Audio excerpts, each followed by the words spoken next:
going on out there? I'm Sean Devine. Hope you all are doing well.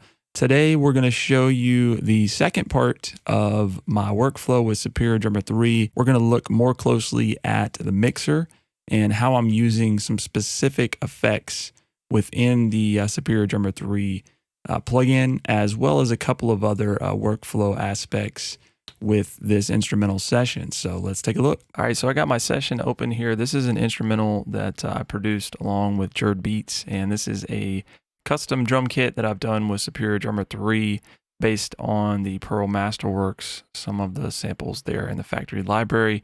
And then I have made some customizations with the mixer and some of the effects that are included.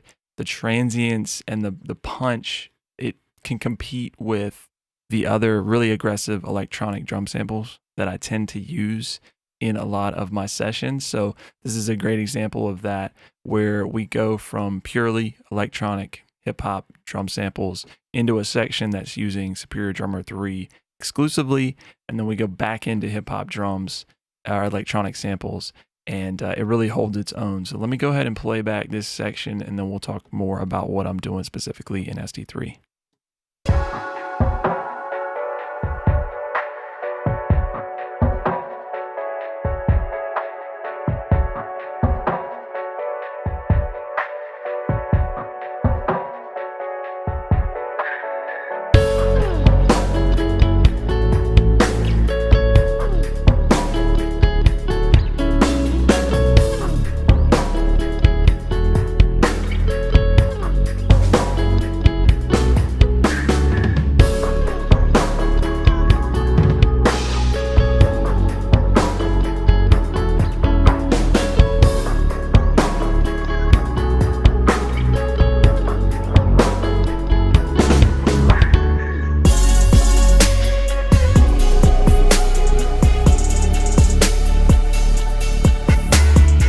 Let's go ahead and let me just loop the section with SD3, and then let's solo that so you can hear just those samples going. And the only thing that I have on the Superior Drummer 3 samples right now is a little bit of a high-end boost, just barely on the Puig Tech, and a little bit of 100 boost, and then I've just got a limiter just for the video.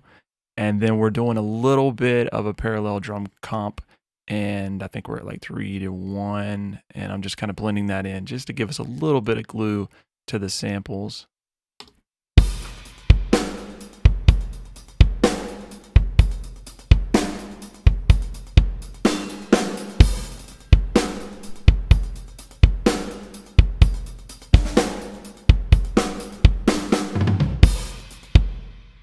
Very, very clean sound there.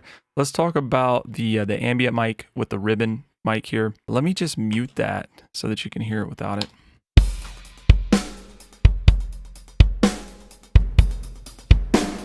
So I've just got a plate reverb going on that mic, and it just gives us a nice room ambient space. And the room mics in SD3 are very, very good.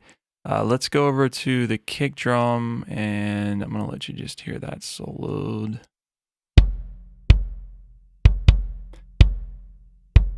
And I'm doing a little bit of a transient processing just on the front end of our kick.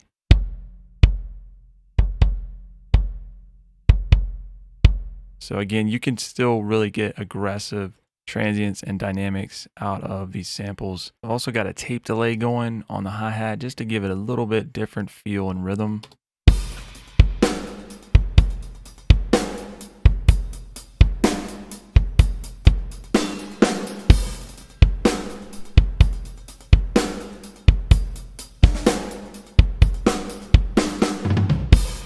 Let's talk about what I did with the toms. I just routed those to a bus, and I have an EQ rolling off some extreme lows just to make sure that it doesn't interfere with our kick drum.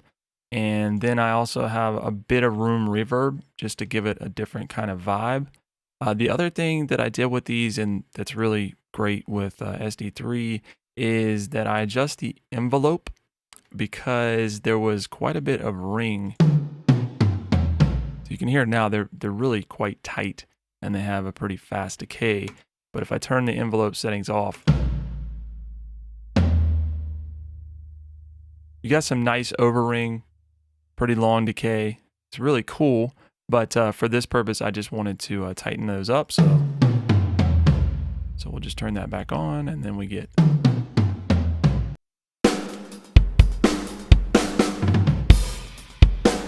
so a little bit smoother result there. You know, with the mixer being so powerful and flexible and having great effects already here for your inserts, I really don't have to do a whole lot in terms of multi-output processing until I do my stems or my multi-tracks at the end.